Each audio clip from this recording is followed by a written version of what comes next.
Hello and welcome to 90 Production Films and Music. I am Dikshant and this is Inside a Movie.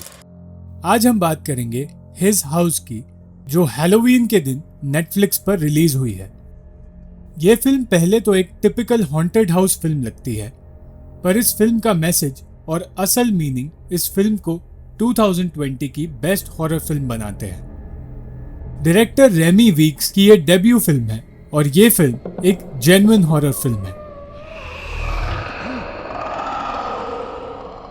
ये कहानी है ball और रियाल की, जो साउथ सुडान में रहने वाले रेफ्यूजीज हैं। ये जगह वॉर से पीड़ित है और रेफ्यूजीज वहां से निकलकर यूरोप आना चाहते हैं अच्छी जिंदगी बिताने।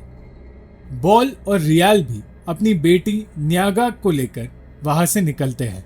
मेडिटेरेनियन सी के रास्ते से उन्हें भीड़ भाड़ भरे बोट में लाया जाता है, जहां तेज तूफान के कारण बोट का एक्सीडेंट हो जाता है।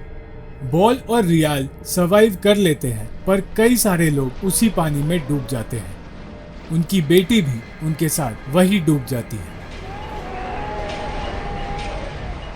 बॉल और रियाल वहां से सेफली निकल आते हैं और उन्हें एक असाइलम में डिटेंशन पर रखा जाता है।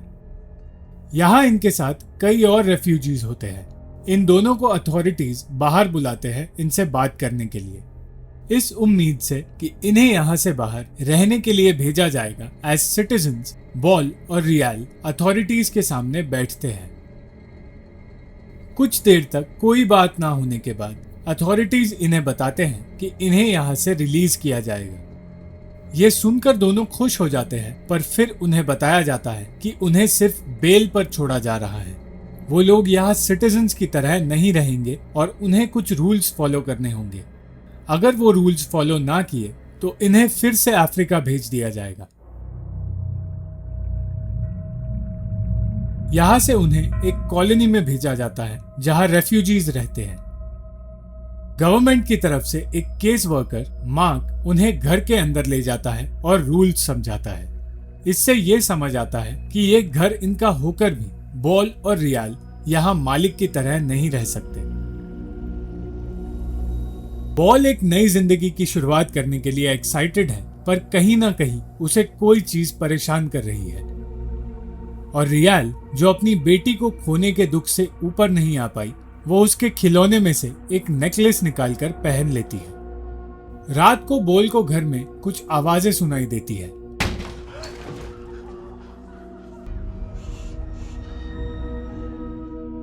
जब वो चेक करता है तो उसे पता चलता है कि ये आवाजें दीवारों में से आ रही है।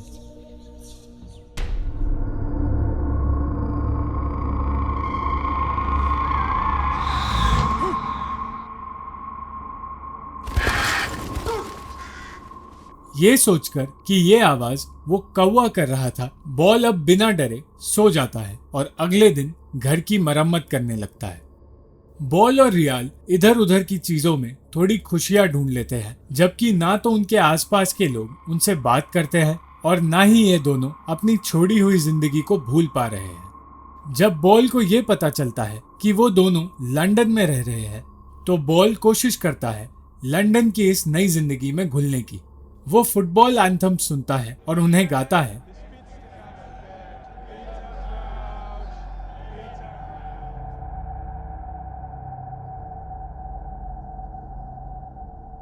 रियाल को हाथों की जगह फोक और नाइफ से खाने के लिए कहता है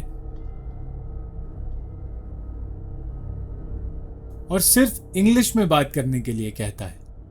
वहां की लोगों की तरह रहने की कोशिश करके वो गवर्नमेंट को ये प्रूव करना चाहता है कि वो अब यूके का ही सिटीजन बनना चाहता है और बनने के काबिल है। वहीं दूसरी ओर रियाल अब भी कलरफुल कपड़े पहनती है और अपनी पुरानी जिंदगी की तरह ही रहना चाहती है। रियाल का ये मानना है कि इस दुनिया में ये दोनों पूरी तरह से एक्सेप्ट नहीं किए जाएंगे, और ये बात तब प्रूव हो जाती है जब बॉल मॉल में कपड़े लेने जाता है और एक सिक्योरिटी गार्ड पूरे वक्त उस पर नजर रखता है। पर बॉल ने ठान लिया है कि वो इंग्लैंड में ही रहेगा। एक दिन रियाल डॉक्टर के पास जाने के लिए घर से निकलती है, तब उसके साथ एक अजीब इंसिडेंट होता है।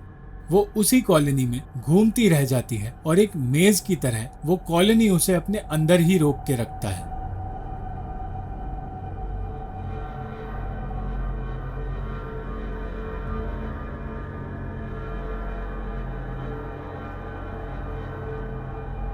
तभी उसे कुछ लड़के दिखते हैं जिनसे वो रास्ता पता करती है, पर वो लड़के उसका मजाक उड़ाने लगते हैं और उसे अफ्रीका वापस जाने के लिए कहते हैं।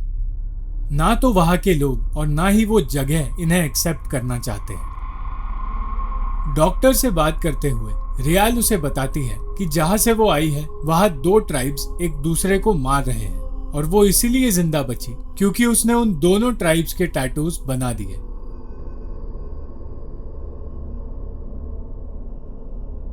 उस रात रियाल और बॉल डिनर करते वक्त एक दूसरे से बातें करते हैं और रियाल उसे एक कहानी के बारे में बताती है जो उसकी माँ उसे सुनाया करती थी, जहाँ एक आदमी घर बनाने की लालच में चोरी करने लगता था और एक दिन किसी बूढ़े आदमी से चुराता है। वो आदमी ये नहीं जानता था कि वो बूढ़ा एक एपिथ यानी कि एक नाइट विच था। उस आदमी ने अपना घर तो बना लिया, पर वो एपिथ उसका पीछा करके उसके घर में उसी के साथ रहने लगा था और दीवारों में से उसके मंत्र सुनाई देते थे। मरे हुए लोगों की आत्माएं जाग गई थी और वो एपिथ तब तक नहीं रुका जब तक उसने उस आदमी को खत्म नहीं कर दिया। उस आदमी ने एक कर्ज लिया था जिसे उसे अपनी जिंदगी देकर चुकाना पड़ा। रियाल कहती है कि सी में से एक एपिथ जागा है और हमारे साथ इस घर में आया है। अगर ये दोनों यहाँ से वापस घर चले जाए और अपना कर्ज चुका दे तो फिर से न्यागाक इन्हें मिल जाएगी। इस बात पर इन दोनों की आर्ग्यूमेंट होती है जिसमें ये बात साफ है कि ऐसा कुछ हुआ था जिसकी वजह से इन दोनों का पास्ट इन्हें परेशान कर रहा है। बॉल मूव ऑन करना चाहता है पर रियाल अब भी उस पास्ट में अटकी हुई है। उसी रात बॉल को न्यागाक का भूत उस घर में दिखाई देता है।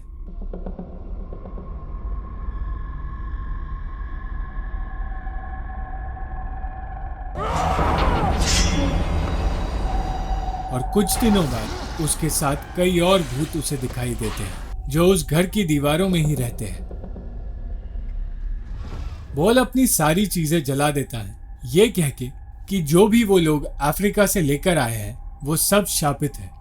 दरअसल बॉल ये सब कुछ जला रहा है क्योंकि वो अपना अतीत भूलना चाहता है और गिल्ट में नहीं जीना चाहता। वो डेस्परेटली घर की दीवारों को तोड़ता है और सारे वॉलपेपर्स निकाल देता है इस उम्मीद से कि दीवारों के अंदर बसे भूत उसे अब डराएंगे नहीं, और वो चीखता है ये कहते कि ये घर उसका है। पर हर वक्त उसके दिमाग में उस हादसे का गिल्ट रहता है और इस वजह से वो सो भी नहीं पाता।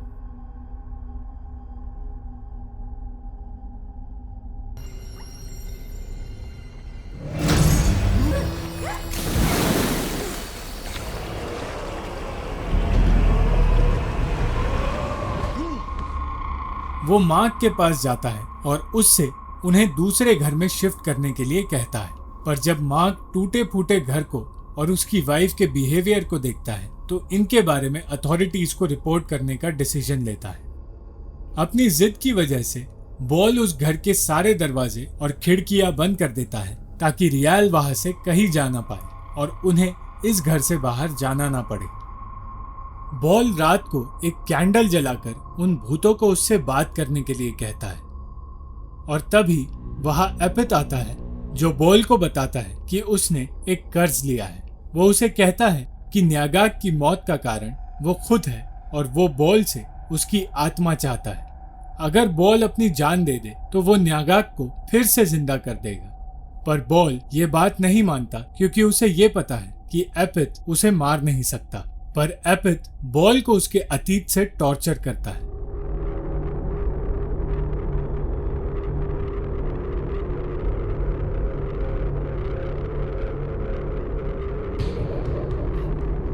मौके का फायदा उठाकर रियाल वहां से भागती है। बॉल उसे रोकने की कोशिश करता है पर उसके पैर में स्क्रू ड्राइवर मारकर रियाल खिड़की से बाहर कूद जाती है। अचानक वो किसी और जगह पहुंच जाती है। वो अफ्रीका में अपने स्कूल में आ जाती है जहां उसकी ट्राइब की औरतें उसे एक रूम में ले जाती है। उनके साथ वक्त बिताकर थोड़ी सी खुशी मिलने के बाद रियाल को ये समझ आता है कि ये सब कुछ उसके दिमाग में है और ये औरतें असली नहीं है। वो पूछती है कि उसकी बेटी कहाँ है। तब उसे उसका अतीत याद आता है, वो अतीत जो वो भूलने की बहुत कोशिश कर रही थी। जिससे भाग रही थी। जिन औरतों के साथ रियाल बैठी थी उन सारी औरतों को असल में स्कूल में मार दिया गया था और रियाल छुपकर बच गई थी। रियाल को बॉल वहां से निकालकर बचा ले आया था। वो दोनों कई दिनों तक छुपते छुपाते जब वहां से निकल रहे थे तब उन्हें बस में आने नहीं दिया जा रहा था क्योंकि बच्चों और उनके माँ बाप को ही जगह दी जा रही थी। तभी उन्हें वहां एक बच्ची दिखाई देती है। वो बच्ची न्यागाक थी। न्यागाक असल में बॉल और रियाल की बेटी थी ही नहीं। इन दोनों की कोई बेटी नहीं थी। न्यागाक को बॉल उठाकर अपने साथ अंदर ले आता है और न्यागाक की असली माँ वही पीछे रह जाती है। रियाल उसे अपनी बेटी मानने लगी थी और जब वो पानी में डूबकर मर गई तो रियाल इस ट्रॉमा को बर्दाश्त नहीं कर पाई और वो ये भूल गई कि न्यागाक असल में उसकी बेटी नहीं थी। रियाल से भी ये कहा जाता है कि अगर वो बॉल को मार दे तो उसे न्यागाक मिल जाएगी। तभी बॉल आकर उसे उठाकर वापस अंदर ले जाता है।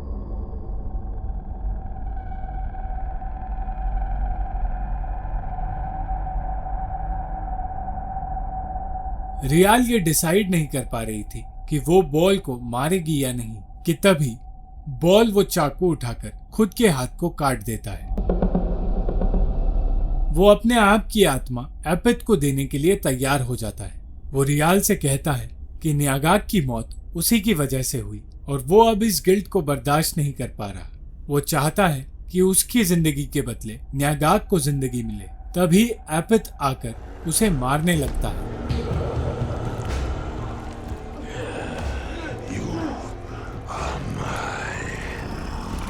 और न्यागाक वापस रियाल के पास आने ही वाली होती है कि फिर रियाल कहती है, I have to say goodbye now. I'm going home. और बॉल को बचा लेती है।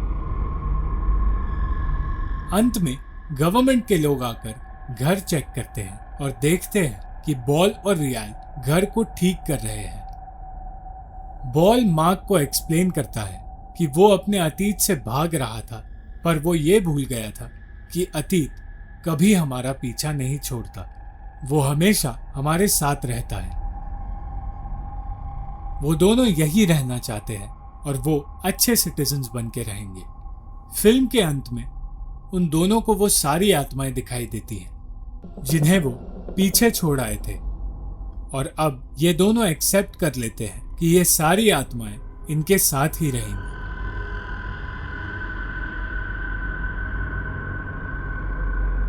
दरअसल ये सारे भूत इस फिल्म में सिंबॉलिक है। वो सब कुछ जो ये रेफ्यूजीज फेस करते हैं, वो सारा वायलेंस, वो सारे लोग जो पीछे छूट गए, सारी गलतियां और सारे पाप, ये सब कुछ इन भूतों का फॉर्म लेकर इनका पीछा कर रहे हैं। बॉल और रियाल कभी मूव ऑन नहीं हो पाएंगे और वो ये कभी एक्सेप्ट नहीं करना चाहते थे कि इनके अतीत में जो कुछ भी हुआ ये वो कभी नहीं भूल पाएंगे। पर अंत में वो अपने अतीत को एक्सेप्ट कर लेते हैं और उनके प्रेजेंस में एक नई जिंदगी की शुरुआत करने का फैसला करते हैं।